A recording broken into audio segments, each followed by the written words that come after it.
Hey, this is Brett the Hitman Hart, the best there is, best there was, and the best there ever will be. And you're listening to the Smacked Raw podcast.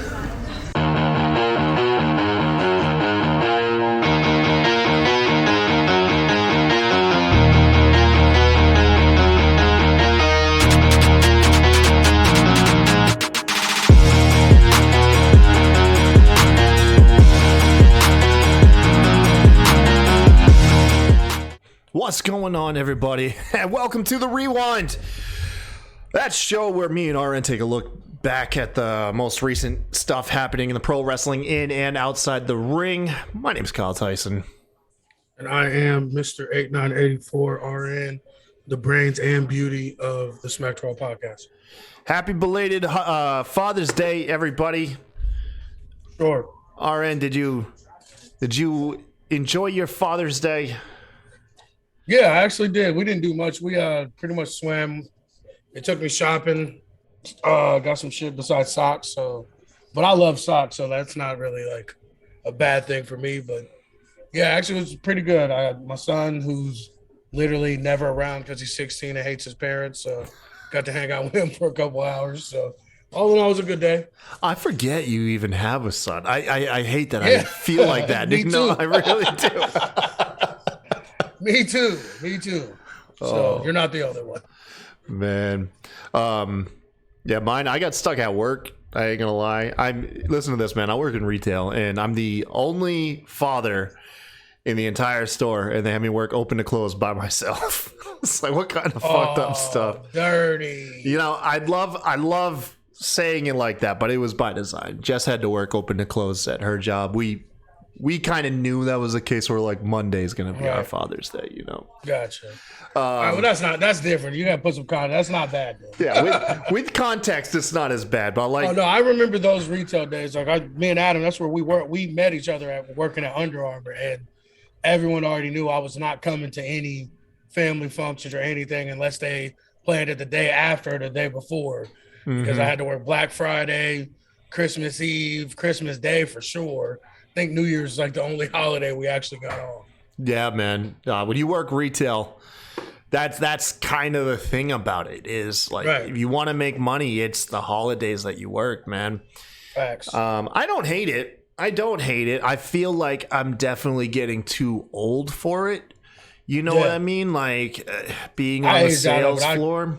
Right. I'm gonna be honest. I aged out. Once I was like, I think I was like 25 or 26 when I had finally left. But like when I was like the oldest person on the floor by almost 8 to 10 years, that's when I was like, yeah, it's probably time for me to go. Yeah, man. I'm now the oldest person in my store, I think. Yeah, I am. We just got my boss fired. Oh yeah, that's right. Yeah, we got her fired, and so after she was gone, I'm now the old person in the store, you know. But I kind of like, I might actually be getting a promotion, but that's besides the point. We're not here to talk about retail, man. We're not here to talk about retail. We're going to talk about some wrestling. Before we do, you guys, everybody that's in the chat, Marie, Noob was in there, JJ was in here earlier. Thank you guys for coming to our live streams. You can always catch us typically on Sundays at 9 p.m. on twitch.tv/SmackDraw. This is a special occasion. Like I said, myself, URN, and Will, we're all dads. So we did try to take some time for our family last night and just kind of pushed it over to today. And then we also do the same thing whenever pay-per-views come around, because that was like the biggest oversight we had when we were like, yeah, we'll do our show on Sunday. It's a wrestling show. We do it live. Let's host a live show and try to counter program a wrestling pay-per-view. Yeah, that was huge. I was thinking about that too. Maybe we could go during the pre-show. Yeah, it's hard though on Sundays, man, because I mean, with once again working, I don't even get home until on a Sunday. I usually don't get home till about 7:30. You know, so like at best, if my computer's at home set up, I just got to hit record. At best, we're at 7:30. Realistically, though, 8:30. That's why 9 o'clock Sundays. Let's give myself that time. Right. Gotcha. Well, anyways, fucking stupid. Dude, if you guys missed the live stream, or if the live stream is super choppy, because I don't know how well my internet's holding up for you guys. We put everything up on YouTube, youtube.com/SmackedRawPodcast. You can always catch it typically the day after we air our shows. And then, of course, this show is found everywhere that audio podcasts are listened to. You can catch all of that stuff. Quick notes. If you are watching this, we have quite a few things planned out this week, especially for me personally. Yep. Not only am I doing this show, you can catch us Tuesday, so depending when you're watching this, either tomorrow or later tonight, I'm going to be on Botch Spots and Chair Shots with Will. You were on it last week. You guys crushed it. Thank you. Yeah, man, it looked natural. I actually was starting to get kind of nervous. I was like, man, I might lose my my dance partner here. I always feel like when I do guest spots, like I always feel like I'm stepping on the other person's toes, because like I'm like, you get me, like, and we got our like dance routine down, so like, you know when to let me go and when to cut me off and stuff, like, so I always feel like, because you give me the cues, like I can tell when I'm going too long, just because we've been working together so long. So like when I'm on other people's shows, like I never know if I'm like hogging the mic, you know what I'm saying? So like but I'm glad everybody liked it. And it felt really good, like I said, and that was something that I've become sort of passionate about, is the Pride Week and all that stuff, especially with so many people around me now that are gay and lesbian. Just me being able to accept that and change my way of thinking that I've thought my whole life. So like that was a really dope episode. I was really proud of that episode. Yeah, man. No, you guys absolutely killed it. I genuinely had a blast listening to y'all. I think I was like cleaning or cooking or something, but I had you on my iPad full blast, and I was like neglecting what I was doing because I was hopping in the chat so much. I was having fun. Well, anyways, yeah, I'm gonna be on that show, Botch Spots and Chair Shots, tomorrow night, I believe 9 p.m. Eastern, or later tonight, whenever you're watching this. Thursday, I'm gonna be a guest on the Perched on the Top Rope with Will Gray. I'm jumping back on that show. It's gonna be fun. And then this Friday, Will, myself, you, and Marie Shadows are going to finally do our Forbidden Door preview. Dude, how fucked up would have that been had we done that and not had you on, considering like the last like 2 or 3 weeks, you're like, I can't wait to do this preview show. I would have put a fucking Vince on y'all and fucking cut y'all all off. Yo, speaking of Vince, so, if you guys follow us on Twitter, there's a little bit of controversy the other day. A little bit. So, back about 2 years ago, we uploaded a clip. Oh, shit, I wish I had it on me at this point. Uploaded a clip on Facebook of we tried to do Smacked Raw Gaming. I forget what it was. Yeah, SRP Gaming. Yeah. We saw Quizlemania that they were doing over on Wrestle Talk or Parts Unknown, whatever. And we're like, what a great idea to rip off. So we started trying to do our own thing with it.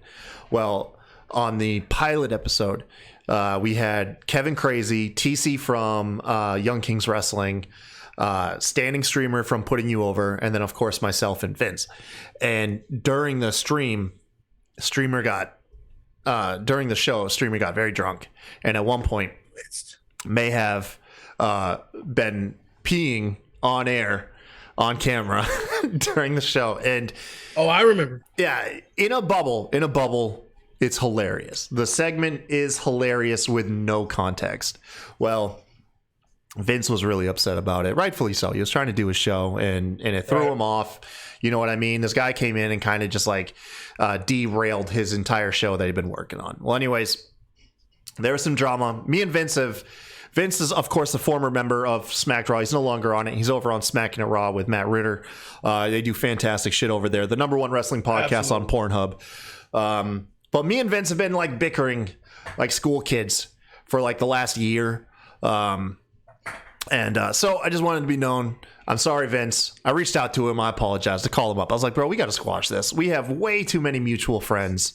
This is getting fucking weird, dude. And so I said I was sorry about all the shit I did, and he apologized. He apologized for stealing our Instagram, by the way. Like, I finally got an apology out of that dude. He finally admitted it, that he should have just left us our Instagram. That shit had to be done. You know what I'm saying? Like, because I was caught in the middle too, because I genuinely love Vince, and I genuinely love Q, and I always got kind of caught in the crossfairs of like trying to fucking be the the bridge and the fucking negotiator between us, especially when we were doing the NXT show, just us. Man. So like, I'm glad you guys finally squashed the shit because we are all too fucking close. Like, I don't think people understand like how close all of our shows really are. Like, yeah, maybe we kind of grown apart a little bit, but we all are still like a family. Like, even though a lot of us have never even fucking met in person, like it's still like 4 or 5 shows, like with Marie, Smacking It Raw with Matt Ritter. You know what I'm saying? Like, we have a lot of people that we are extremely close with through the internet. So like, we can't have a fucking family feud. We just can't. Yeah. And hey, listen, I want to go on record. I want this to go on record. I'm the one who called him and said, I'm sorry first. So by my decree, I think that makes me the winner. I think that makes me the bigger person. I win, No, Vince. that absolutely does not make you. I won. Okay, y'all played chicken and you lost. You came. You tapped out first. I am the bigger person. Okay. No, yes. no, absolutely not. Absolutely not. You did not win that by fucking buckling first. I'm glad that's over. Yeah, me too, man. Me too. I'm glad it's done because, like I said, we are a huge ass fucking family. Like, we really are. Like, and it's crazy how close I am with some motherfuckers I've never been in the same room with. Right. No, man. And Vince is highly talented. I really like working with Vince. Like, whenever we're doing shit, like, he's a really funny cat, dude. He really is. Right. Which we got to figure this out. I will be there for 4th of July weekend. So I don't give a fuck if I only get to see you for like 5 minutes or if I got to pull up to the store. We will fucking meet in person that weekend. Wait, where are you going to be? I'm going to Charlotte. In the 4th of July weekend, you'll be in Charlotte. That's like 3 hours away, bro. I'll figure something out. Even if I stop at your house before I go there, I'll figure something out. All right. I do want to show one thing though, really quick. I'm going to show it on air, and I don't know if you have the stream in front of you. The funny thing about all of this was, so Streamer was caught in the crossfire. Unfortunately, Vince said some cruel things about Streamer too. But Streamer hit me up the next day. Out of all of this, I will say this gave me a chuckle.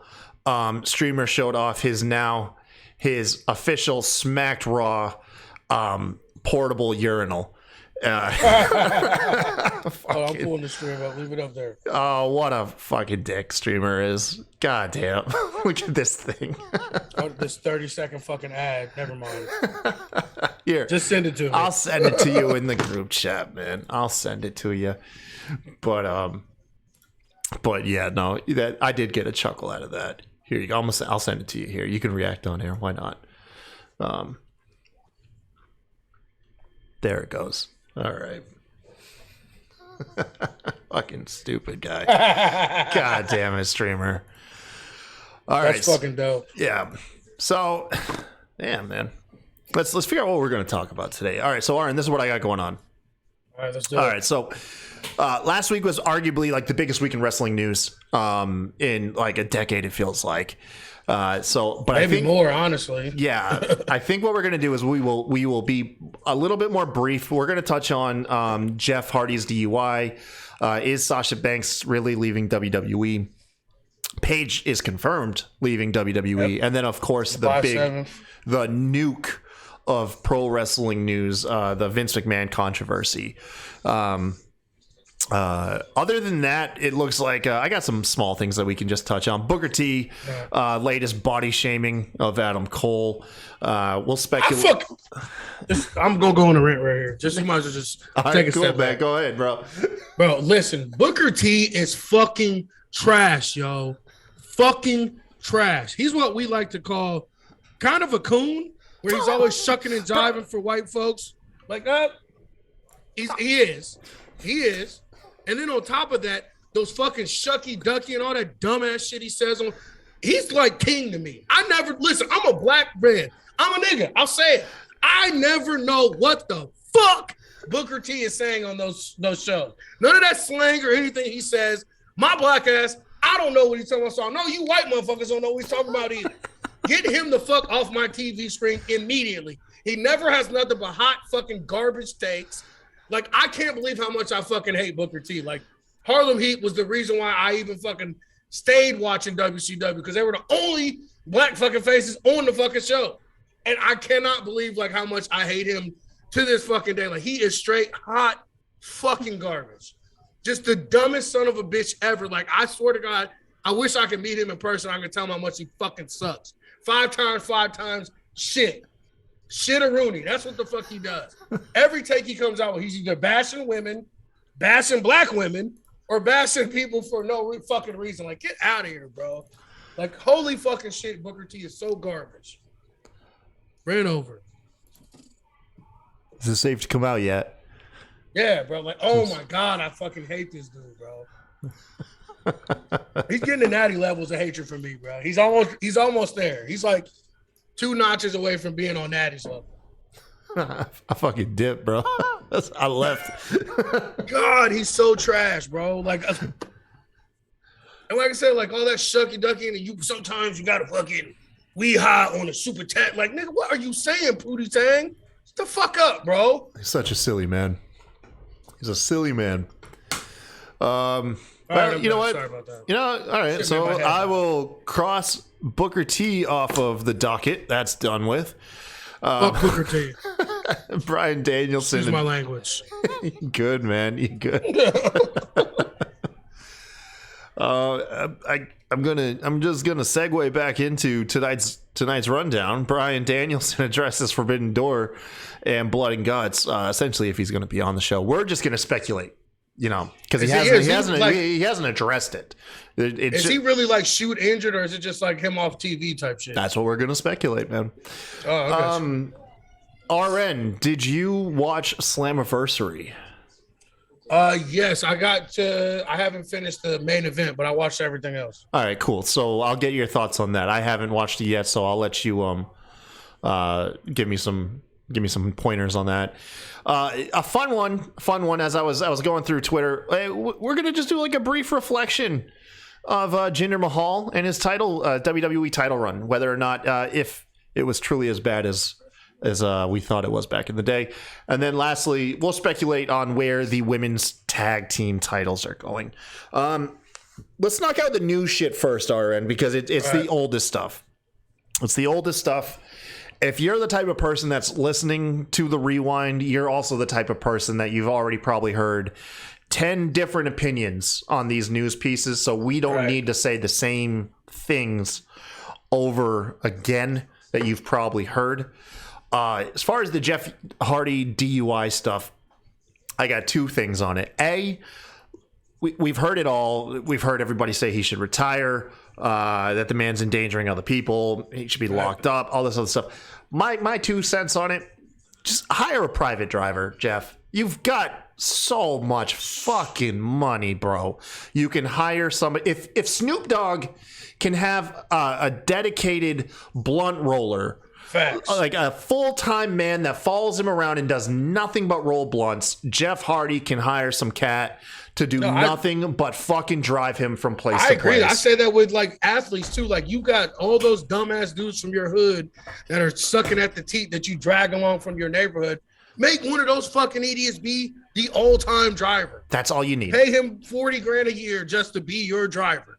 That way you're getting an employee, helping your mans out, and helping yourself so you can get as fucked up as you want. Like, I never understood that either. Why? Like, I already know if I ever get rich and famous, I already know who my driver is. I already know which one of my friends. We all got that one friend that wants to drive every time, that wants to be the man behind the wheel, that won't drink and all that shit. I don't give a fuck if you're in the hood, the country, wherever. We all got that one friend that's the driver. Pay that man to make him your driver. That's all I'm saying with it, man. Is just be a driver. The other interesting thing that came up was Tony Khan's statement. The thing that I saw, but I didn't really pay attention to it. Just said that, you know, it was just announcing that AEW and them, they don't condone Jeff's behavior, and that he's suspended with no pay, and that he has to go ahead and get treatment before he's allowed back. He's not even allowed back without treatment. The last time we heard AEW say that somebody needed treatment before they were allowed back was actually Jimmy Havoc. Jimmy never came back, bro. Yeah. You know, Jimmy. I forgot about that. Actually. Yeah, he was tied to now his shit. He was tied to some dark stuff too. Right. Like, don't get it twisted. Like, he was out there doing more than just the DUI. Right. But the last time that was a stipulation Tony Khan laid out. They didn't come back, man. And my thing is, the thing that I took from it is all those people that were shitting on WWE when he left. Like, where's all those people at now? When they knew, everyone knew. And he knew himself too. Like, yeah, he didn't test positive for drugs because he wasn't on drugs. He was fucking drunk. So it's very good. It's a very good possibility, man. It is very good. What else could it be? And they knew he needed some type of help. Like, they're not dumb, and the people around him are not dumb. We talked about it on Will's show. Like, my thing is, like, how long before the people around him stop enabling him and stop, like Matt and them were doing when he left WWE, saying it's not that, pretending shit, sweeping shit under the rug. You know he's still fucking drinking. Like, stop.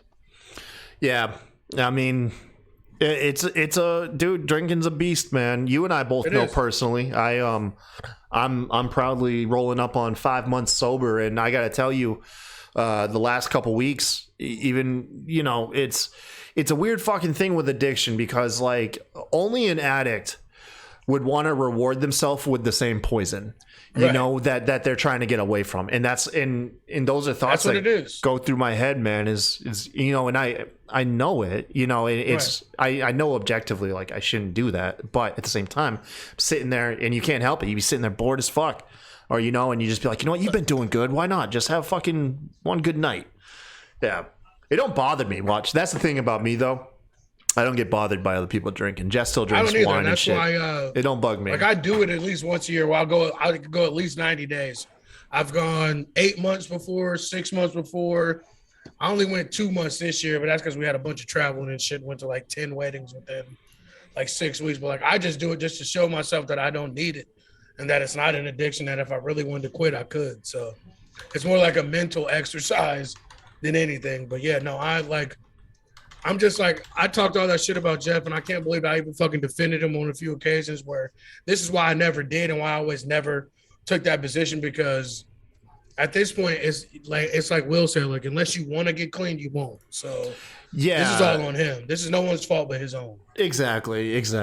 So it is what it is, man. But like I said, my big thing about Jeff is just hire a fucking driver. At the end of the day, If you want to keep drinking, you don't want to keep drinking. That's your business. I personally have no business saying what your punishment should be, what direction your career should go. That's none of my fucking business. But at least just get a driver, because then you don't put other people at risk, and you also.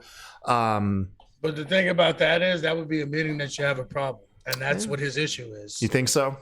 Yeah, I mean, that's clearly what his issue is. You wouldn't keep having the same things happen if you didn't think like that. And normally with most addicts, that's how it is. Like, they don't believe they're addicts. They believe they can handle it. They believe they are handling it, and then they kill somebody or kill themselves. Yeah, Jesus. I openly, you know what's weird is, like, I actually dealt with, I allowed myself to continue drinking because of how honest I kept myself with it. I felt like if I talked to myself honestly about it, like, and I admitted, like, I'm an alcoholic, I'm drinking way more than I should, like, if I kept approaching myself rationally, that kind of is actually what kept me going. I wasn't even living in denial. I just was openly just like, yeah, I take it on the chin. I know I can't go forever, but right now I haven't hit that thing yet that needs me to stop. And then eventually I hit it, man. I hit that thing. You know, and I said, like, enough's enough, and so far so good. That's kind of how I felt about cigarettes. Like, I know I don't have a drinking problem. Like, I know I'm saying this as I'm chugging a beer on a Monday night. Normally I don't drink during the week, like, at all. Like, maybe I'll have a beer or two, a Taco Tuesday, but normally I only drink on like Friday and Saturdays. But like I said, that's how I felt about cigarettes. It was just like, what do I need it for? Like, it's not helping anything. Like, yeah, my family has died from it and shit. So it's like, and that's the thing, and that was probably harder than anything. But like, once I got past like that month part with cigarettes, like, it was like, I'll probably never smoke a cigarette again. Yeah, I quit. I used to smoke. I quit when I was like 22, though. I smoked for 8 years. I smoked from 14 to 22, and then I just quit. I quit from like 21 to like 26, and I just started. I don't even know how or why I started back smoking, but I just smoked. And really, I was just like smoking when I was drinking. And then once I started like realizing I'm buying packs 2 or 3 times a week, that's why I was just like, it was Halloween, the week of Halloween last year. I was just like, yeah, I don't think I'm doing this anymore. And I just I quit cold turkey shit. Yeah, I'm glad for you, man. I'm glad. Let's move on. Sasha Banks, man, do you think she's leaving? Have you heard all this shit? Yeah, I don't think she is. I don't think they're dumb enough to do that. I think she's out, bro. I think she. No, I don't. That's two separate things. I'm not saying she doesn't want to be out, or that she doesn't want to be gone. Get your cameo in. Let's go, dude. I just fixed the door for the first time, and he still can get it open now. Yeah, there you go. What's up, buddy? Say hey. Hey. Say thank you for watching the rewind. Thank you, Sasha and the season. All right, good job, buddy. Your shirt is fire. Yes, it is. All right, go on. Mama said you could do something. Mama says she wants me to do something? No, Mama said that you need to do something. yeah. You know I'm shooting a show, right? Yeah. Okay, then go do something. It's fucking stupid. Mom says I need to do something. Yeah, like go bug me. That's what it was. So I came to see you. Yeah. That's what it was, man.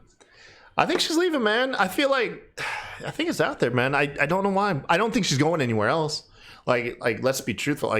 If Sasha leaves WWE, I think she's gonna go ahead and do her own thing that's not involving professional wrestling, and then she'll pop back up. She'll pop back up like a year, 2 years later. I think she's gonna. If she leaves, she'll go to Japan and hide away and like do some nasty, crazy shit, and then pop back up in the States. Like wrestling's in her blood. Like, she's one of the only women that I genuinely think she can't be away from wrestling. Like.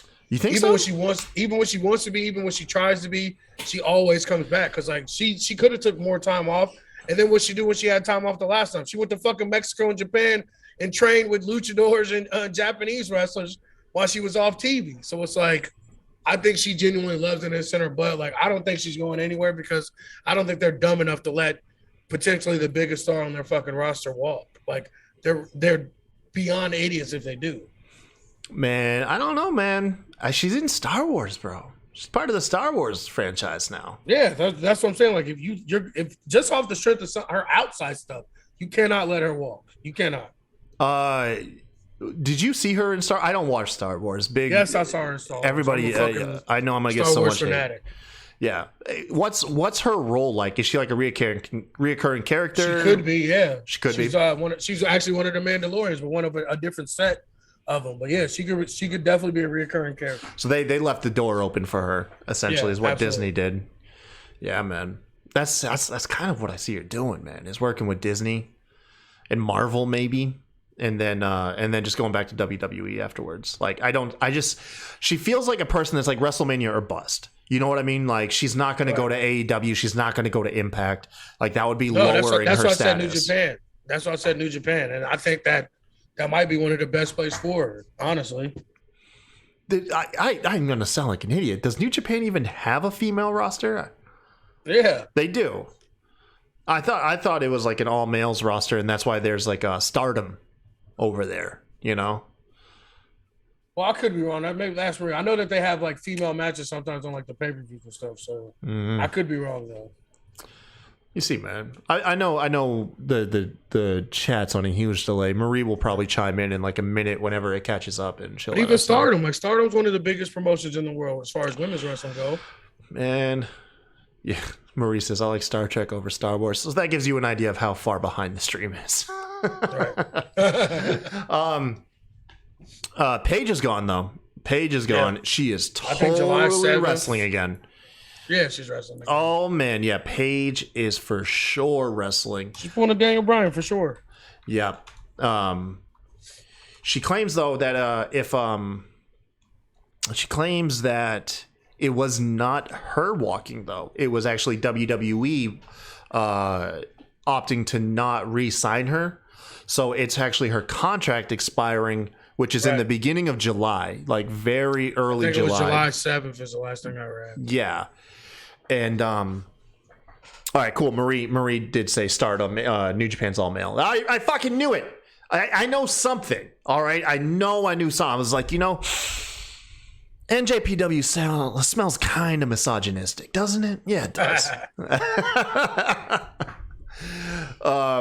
Fucking shit. What the fuck was I talking about? since it's her contract expiring, she could show up literally day after, bro. Anywhere, right. Bro. Imagine if Asuka walked away and if she goes back to retire or wrestle AEW or being on Dark Elevation. No, see, that's noob. Come on, that's a shallow take. No, like Asuka. But is it though? No, because Asuka would retire. Asuka's like at the twilight of her career, man. Like that, you know. I mean, like, yeah, I get like I think what Athena walked, and she's probably on Dark at this point. I mean, she's doing both though. I mean, she was on fucking their latest pay-per-view. But yeah, she debuted on the pay-per-view. And she'll be on the main show because she's building towards something with Jade. But I mean, I don't think she's gonna be Jade. No. Dude, she still has like honestly like the sickest finishing move. Like for such a high risk move that could easily go wrong, and I don't mean go wrong like hurt somebody. I mean it just easily could fuck it up. It's very intricate, like has to be done perfectly. She's got like a huge success rate with that move, man. And not even that, it's probably distressed. Like if she didn't have all that ass, bro, I'm sure it would fuck her back and stuff up for sure. I mean, look at Stone Cold. My old ass. That's all I could think about too. Is like, oh god, dude, that's just not a move you keep doing late in your career, man. Right, dude. Like I'm so old now. Like I cringe when I see people like the leg drop is part of their. Yeah, now that we like the leg drop put me out of commission for like 4 days, bro. Fucking my back up like that, man. Got me fucked up. Why is no one talking about banning the leg drop? We banned pile drivers are safer than leg drops, okay? Because at least a leg drop, you're not trying to mask it. You're just taking it every time on the spine. Yeah. A pile driver, they're trying to at least prevent your head from hitting the mat. Like, and it's kind of on you if your head hits the mat or not, honestly, for a pile driver. Yeah, man. Ban the fucking leg drop. It's unsafe. All right? It's an unsafe move. All right, dude, let's talk about this Vince controversy. So, give you guys a quick brief overview. I'm sure you guys have heard it a million times. I know we're not going to be the people breaking it to you for the first time. Vince has like a 2+ year affair, although his wife and him have, I guess, been separated forever. Yeah, don't say affair. That makes it worse than it looks. Just say a relationship. A consensual one, according to... Consensual relationship, right. But it's paralegal. It's an employee of WWE. After several years, it looks like, of this relationship taking place. I was trying to figure out the timeline of it. 2019 to being released in the early 2022. Right. She was employed from 2019 till 2022. After everything was ended, she was quote unquote handed off or given to John Laurinaitis like a toy. After all that shit dropped, she is paid $3 million for an NDA. Well, somebody leaked from the board. So this is the thing: this is not her breaking her NDA. Right. It's somebody from the WWE's board of directors.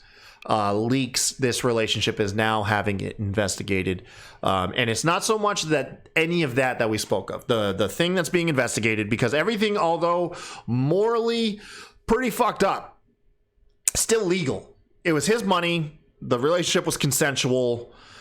Although it's a really murky area, there's nothing like legally wrong with it. Where it does get fucked up is she was hired at a $100,000 got a raise year salary, and then got a raise to $200,000. So that's what it was.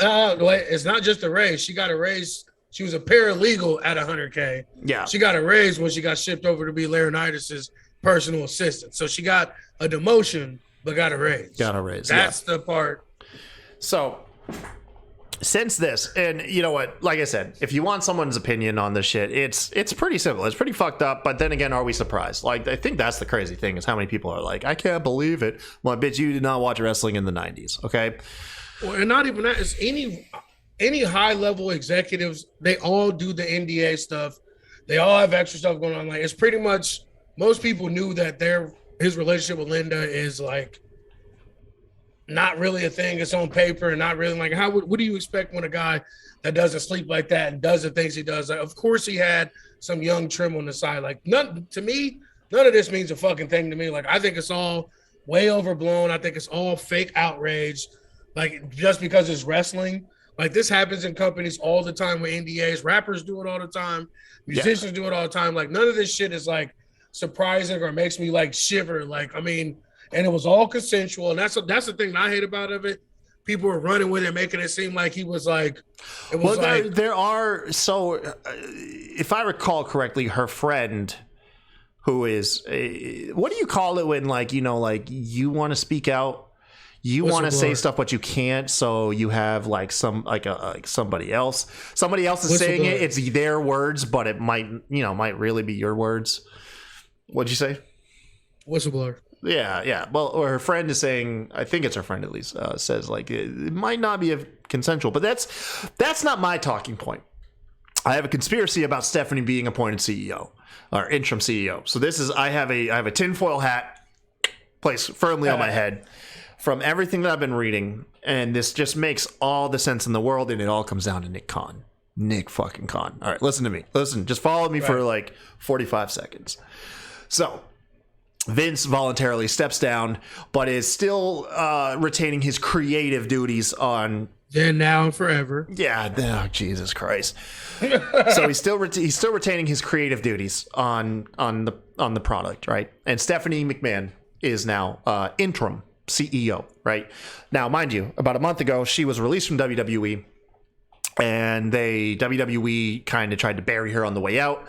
This is to so the way that I looked into this was they said that she was let go or she left because she wasn't good at her job, which obviously now is bullshit, because why then would you bring her back as the CEO? As the CEO. Right. So the first part is the releasing the statement of like she wasn't good at her job. That is to save face with your investors.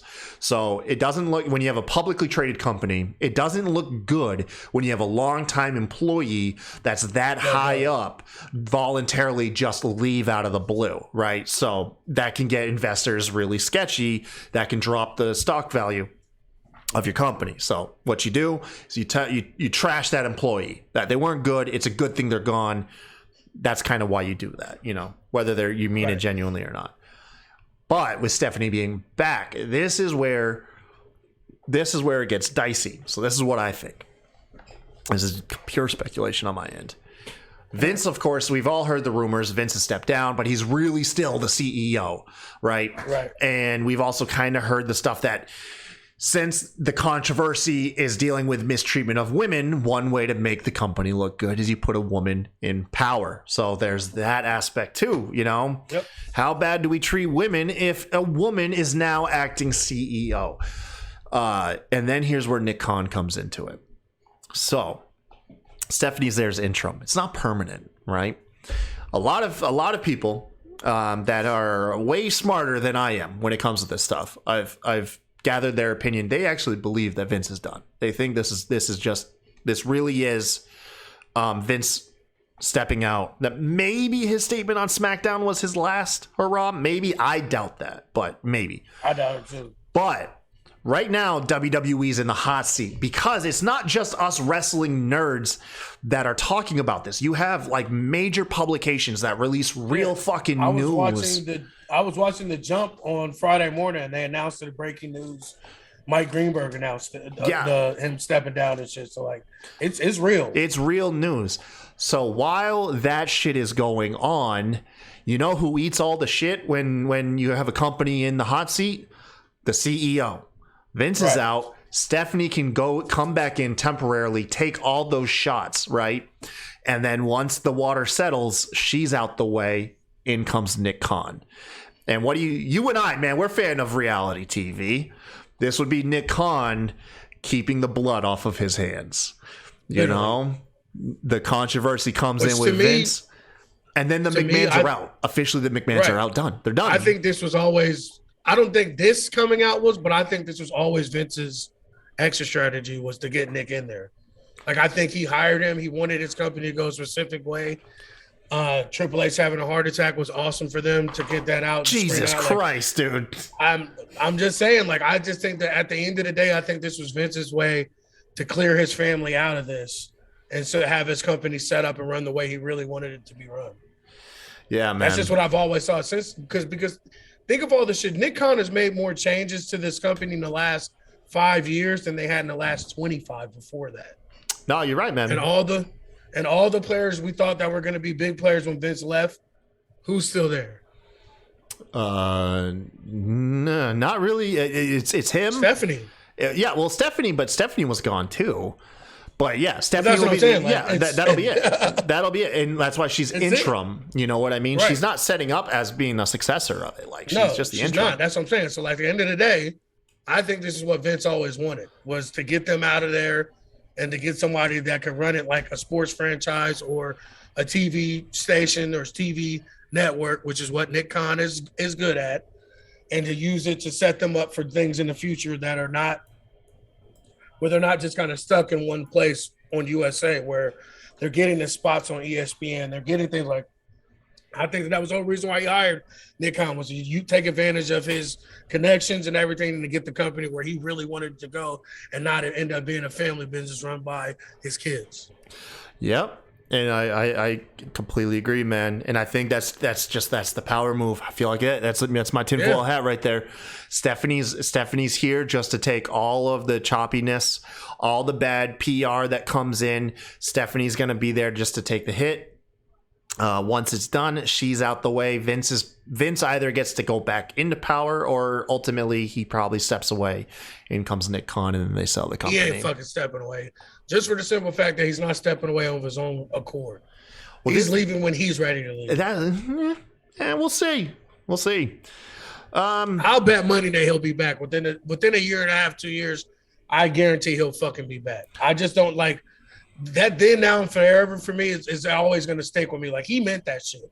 He that wasn't character. That wasn't Miss McMahon, the crazy old bastard that wants to like ruin shit. That was straight up Vincent Kennedy to McMahon speaking when he said, "Then, now, and forever." Boy, it was a cold statement when he came out, man. Couldn't have felt good. That couldn't have felt good for the people backstage. Couldn't have felt good for anybody that has always witnessed the abuse of power in the high ups in WWE, and just to realize like this dude doesn't give a fuck. Does not fucking care, man. That's why I said that was not give a fuck. No. Zero fucks were given on Friday night. Vince, if there was a human being that's super in the public and not like a politician, like that just openly wears their god complex on the fucking on the cuff of their sleeves, is Vince McMahon. You know, there's plenty of people in power that have these god complexes, but they're usually smart with how they carry themselves. Vince don't fucking care, man. Then, now, forever. Once that man said that out his fucking mouth, I was like, these are all just pawns on the fucking board for him. He'll be back in power. As soon as this blows over and they get this taken care of, he'll be right back where he always has been. Yeah, it's fucking crazy. Let's go ahead and talk a little bit about Blood and Guts and Forbidden Door with Bryan Danielson. So apparently not WWE, AEW just released a little thing that says that he will come out Wednesday and address his status for the two shows, man. We've heard that he's injured. I think this would be from the incident, if I recall correctly, where his leg got trapped in between the stage and the I think so, yeah. And the ring. I believe that's where this is stemming from. But yeah, he's going to come out and address it. Man, I feel like he's going to be there. I feel like he's not missing the show. I don't think he is either. It's too big a show for the industry, and especially a wrestler like him and like what he stands for. Like I don't see it. Like I never thought he was going to miss it. Dude, it's all he wants to do. Is fucking wrestle wrestle some New Japan wrestlers, man. Yeah, I think he's gonna be. I think he'll be there. I mean, we're gonna find out Wednesday. We'll find out Wednesday for sure. There's really nothing to go off of, other than just our guts in this situation. Everybody's kind of been really quiet about it. I have another neat little conspiracy theory. This one's probably way less likely than the Vince one. I feel like and I'll go I'll just reiterate it on the Forbidden Door shit. I think fucking I'm drawing a blank. Tanahashi. Yeah, Tanahashi. I think he's winning, man. I think he's winning. I kind of got that feeling too, man. I think he's winning because I feel like. So what? Look. Follow me here. We never got a clear answer on CM Punk's injury. We never got X-rays or footage from his supposed surgery. What if this is like when CM Punk won the world title at Money in the Bank, and everyone was like, because he was supposedly going to leave WWE, and everyone was like, we want to see WWE's title pop up on different brands, right? And what if this is another way for Tony Khan to make that happen for AEW? You have Tanahashi win at Forbidden Door, completely fucking out the blue. He wins, blows everyone away. He goes ahead, that title pops up on New Japan, because what's been going on with New Japan ever since AEW was the inception of AEW, all the Western fans that were getting interested in New Japan have waned off of the product because they came over here to AEW. So this is Tony Khan like mending those wounds. Like, here, take our title to your show and take some of our fans. The only thing with that is, like, and I'm completely 100% behind that. The only thing is that, and Marie could probably keep me honest, I think Tanahashi's been staying in America more than he has been in Japan. And that's why I think he's going to win, because he's already been here at the dojo and shit or whatever. Mm-hmm. And like, he hasn't really been going back and forth to Japan. He's been kind of here more than he is in Japan. So I think that's why I think he's going to win, because he'll be here to fucking defend it. You know what I'm saying? Yeah. This gives CM Punk the time off because he's quote unquote injured, and he has been going hard in these matches. I mean, it shows that he's like, with his botches, I'm not even trying to make fun of him, that he's just not, his body's not keeping up with the pace.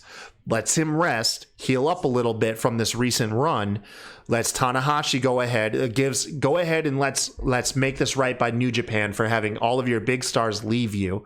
Let's go ahead and try to put some eyes back on your product. And then, after a short duration, you get that dream match still of Tanahashi, CM Punk unifying the titles, and then it coming back home. You know, I think they're definitely having another one in Japan. I think the injury's fake, man. I think CM Punk's not injured. He's home resting up. Tony Khan is trying to like, you know, trying to make things right with New Japan. Let's go ahead and have one of your biggest stars of all time win our top title. And let's let it show up on Japan. And let's let some of our fans come watch your product for a little bit, you know? I completely thought man. I think that's it, bro. But I don't think it was for New Japan program. I think it was for the New Japan, their USA show. I think it's for that. Because they have a promotion at the, what is it, New Japan Strong or something like that. I think so, yeah. And that's where Tanahashi's been spending some time at. I've seen a couple shows with him there. So I think it's more to do with everything you're saying, not so much New Japan, but giving them New Japan Strong the rub and like to get people to go watch that. Yeah. Because it's a show here in the States. They got to see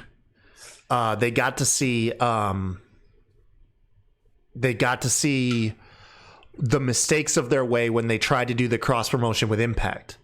Right. You know, maybe they're trying to see if, like, hey, let's take another jab, let's take another stab at doing some cross promotion work.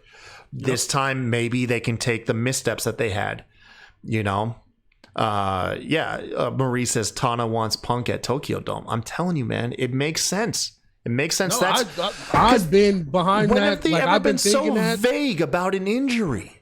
Right. Why have they've never been vague. They will come out, they will tell you specifically what is broken, what's wrong with Punk. Something broke. He got some but also surgery. Too, with Punk is all about kayfabe and keeping it honest, kayfabe wise. Mm-hmm. And I think that's a lot to do with it too. I don't think it's I don't think it's more so the company. I think it's more that this is how Punk's always played everything. He plays everything close to the vest. You know what I'm saying? Man. So I think that's some of it. But no, I from the beginning, like especially when they didn't have Tanahashi talk or anything, when he confronted, I'm like, that's not normal. You know what I'm saying? Like, and then now they're friends. They're gonna have probably a tag team match this week. Like, I'm like, he's gonna fucking win this match. Like, I swear that's all I thought last week when I watched their interactions in the ring. I'm like, Tanahashi's gonna win this fucking match. And I'm here for it. I'm telling you, bro. I think I think so. I got a feeling, man. I have a feeling it would create bigger buzz. I mean, as much as I love Moxley, and I think that the AEW World Championship never looked sexier on any other champion than Moxley. That belt and Mox, fucking peanut butter and jelly, bro. They go perfect together. But yeah, man. Tanahashi, though, I think he's gonna win it. I think so. So there's your spoiler for the preview show this Friday. What I think of the main event. And because I'm literally just gonna say all that again on Friday. Really quick, RN, some quick bullet points, and we'll go ahead and get out of here. We've been going almost an hour. We got another 10 minutes. We don't have to rush. We're good. Yeah, I'm not on a time constraint. I got the meatball subs on the brain, bro. That's what it is. That's right. I got the meatball subs on the brain. You saw Slammiversary. Yeah. Let me pull up the card. While I'm pulling up the card, give me your overall thoughts on the show, because you saw pretty much the bulk of it outside of the main event. Deanna Peraza, Chelsea Green through the fucking tables, clearly. What else was it? The Moose and Sami Callihan Monsters Ball match was fucking fire. I heard that they did the a reverse battle royal and a reverse ladder match. The two of the silliest gimmick matches of like all time that TNA did in like the mid 2000s. I heard that they did those on the show. Pretty much, yeah, the King of the Mountain match where you fucking like, if you get pinned, you got to go sit in the penalty box for like 2 minutes or some shit. Like it, I still don't fucking remember the rules or how it went. But, Speedball Mike Bailey winning the X Division title in the Ultimate X match, which was crazy and completely caught me off guard. My favorite spoiler that I got was that I think, what was it? Shark Boy won the reverse battle royal, right? Which I never got to see Shark Boy in his day, but one of my favorite things to go up and watch, and if you guys aren't familiar with him, go up and watch. He had at one point in kayfabe, he took some head trauma, and he believed that he was Stone Cold Steve Austin. Oh yeah, and awesome. He came out and he just did Stone Cold impersonations week after week, and they with a vest with the Shark Boy outfit, but he had a vest. Oh, they're fucking hilarious, dude. Oh my god, man, I love watching them. So yeah, I heard that he won that reverse battle royal, and I thought that's fantastic. Davey Richards returned. Davey Richards and Nick Aldis returned. They were part of the 10-man tag. It was like team fucking TNA / Impact versus Honor No More, which is like a bunch of guys from Ring of Honor. Okay. And they had Nick Aldis and Davey Richards was a surprise return.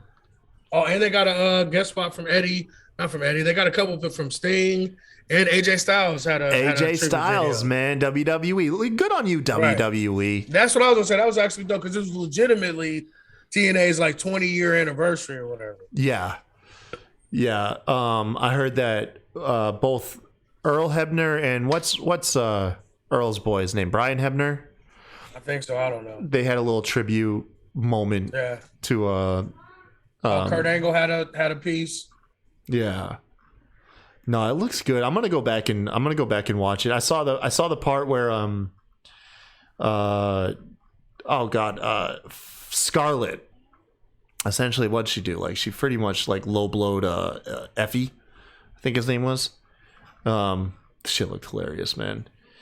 But yeah, you think, where do you think Impact stands lately, man? Do you think they feel like they're becoming a bigger and bigger thing?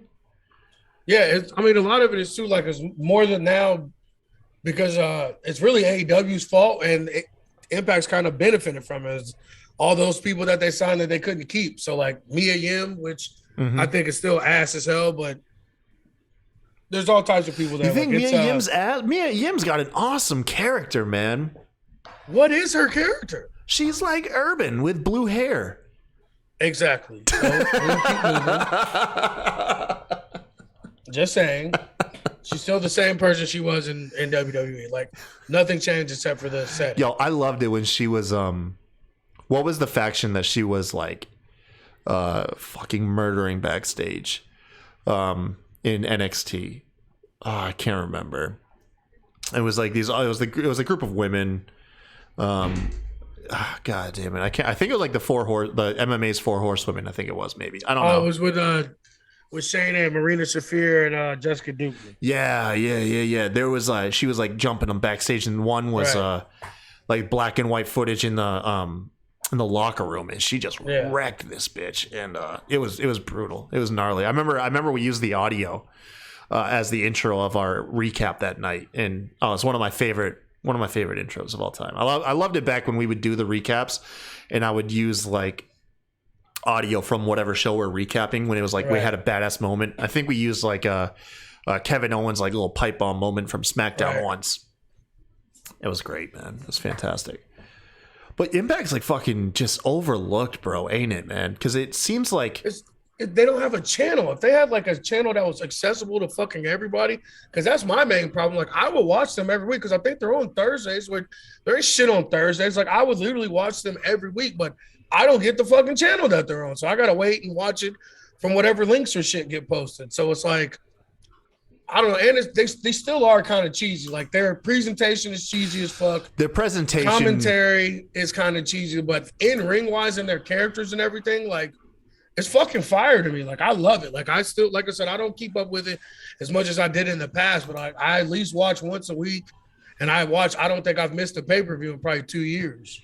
Yeah, their presentation's what throws me off, man. I have a like a lot of people, I get like repulsed now when I see any clips from the empty arena stuff, right? The Thunderdome. I don't want to be reminded of the fucking pandemic at all. And their presentation still kind of feels like pandemic-ish, like it because it still has the same. I mean, there's fans now. Right. But it's still so super claustrophobic in that tiny venue that they have, in the same camera shots. Like it's still produced the same way. It just and now honestly, there's a couple fans there. Their backstage work is really better than everybody's, except for WWE's because I mean it's the E. But their backstage segments and how they're shot and filmed and like the look and feel of them are fucking awesome and amazing. Like I think that's the best thing that they do is their back behind the scenes work because they shoot it kind of like TV shows almost. So it's not like live. Very once in a while, it's live shots backstage, but for the most part, it's kind of looks like a movie or like a TV show how they shoot it backstage. And I think that's really one of the best things that they do. Yeah, man. I got to give them a shot, though. I have to. They just Will just had an interview with Josh Alexander, their world champ, man. Right now, Will fucking had a good interview with him, man. Yeah, I got to give him another shot. I do. Yeah, he's actually the world champ. I'm still like halfway through that match with him and Eric Young. That's the only match I didn't finish. All right. Let's end the show on two little lighter topics really quick. And this is just literally me perusing Twitter, and I was like, you know what? That's a fun thing to quickly reflect on. Just get some gut thought on it. Jinder Mahal, I've seen some people now, oddly enough, slowly crawling out, like saying, hey, we mistreated Jinder's title run. It's better than we thought. I'm still of the opinion that I loved when he won the championship. I loved when he beat Randy Orton and it came out of fucking nowhere, and it was stupid that this dude who was jobbing out 2 months prior and had been jobbing for years won 1 or 2 matches and now is world champ. I found that fucking hilarious, dude. And I laughed. I don't know if I laughed so hard at a victory in a professional wrestling match than I laughed when Jinder Mahal won. I still think the reign was shit. Like, everything that followed was ass, though. What do you think? I don't think it was ass. I think it was mediocre, but a lot of it was because what you said.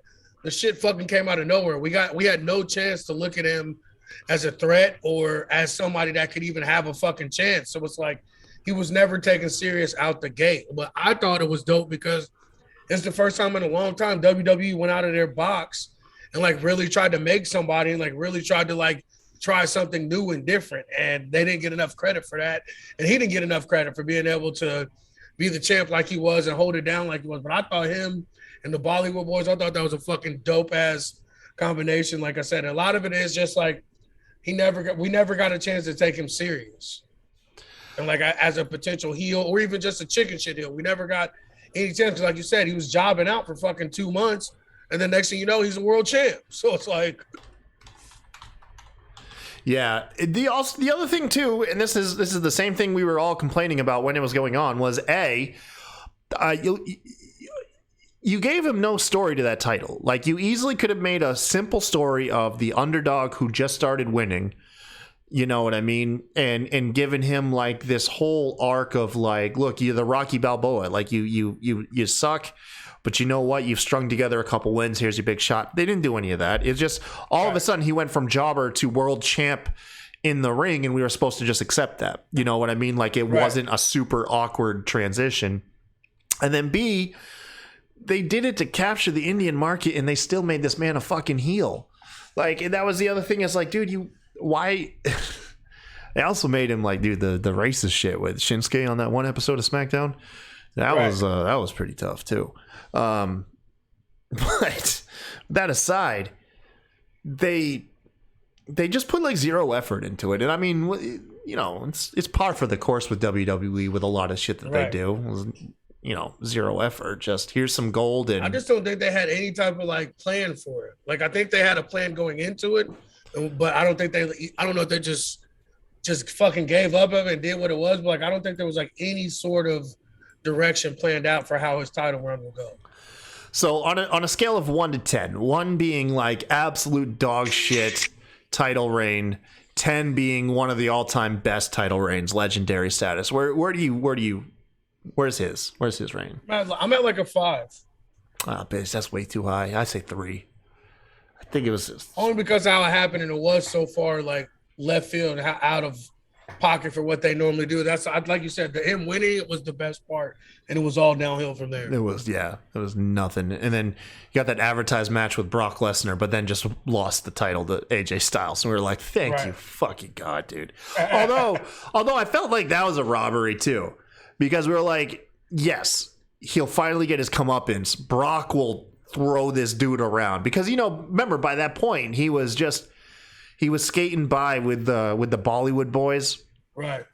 You know, and picking. And we were like, finally, someone will get their hands on this dude and wreck him, you know, in Brock. And then we didn't even get to see that. He lost the belt to AJ. You know what? Fuck it. That takes another point away. It's a 2.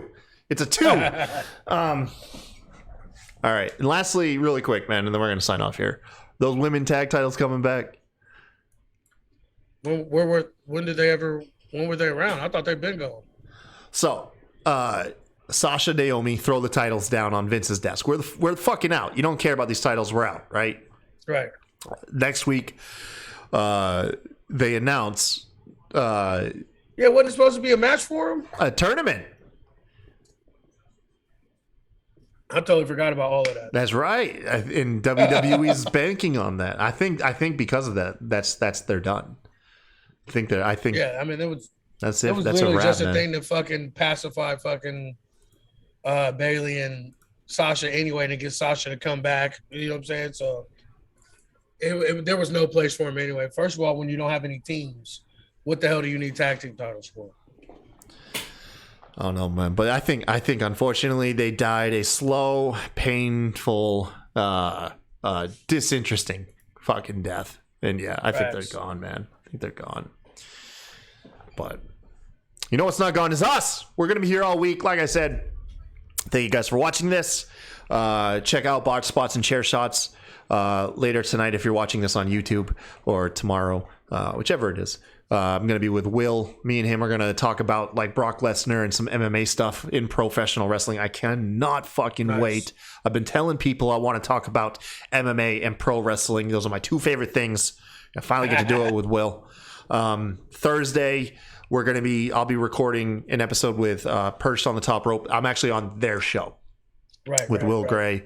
I wonder if I'm going to be working with the guy that I went on that rant about, who like is supposedly a former, because they said that he's recording with them again. So I don't know. Yeah. And then lastly, this Friday, we're doing the preview show for Forbidden Door. So make sure to tune in on that. We got a lot of stuff lined up, man. It's going to be a fun week here on Smacked Raw. RN, talk about Mean Jelly Bean. Anything else you got going? Nothing really going on. We kind of take the summer as like a little layover. We got some stuff we got to record. So I'd say like after probably like August, we'll be back out with some MJB shit.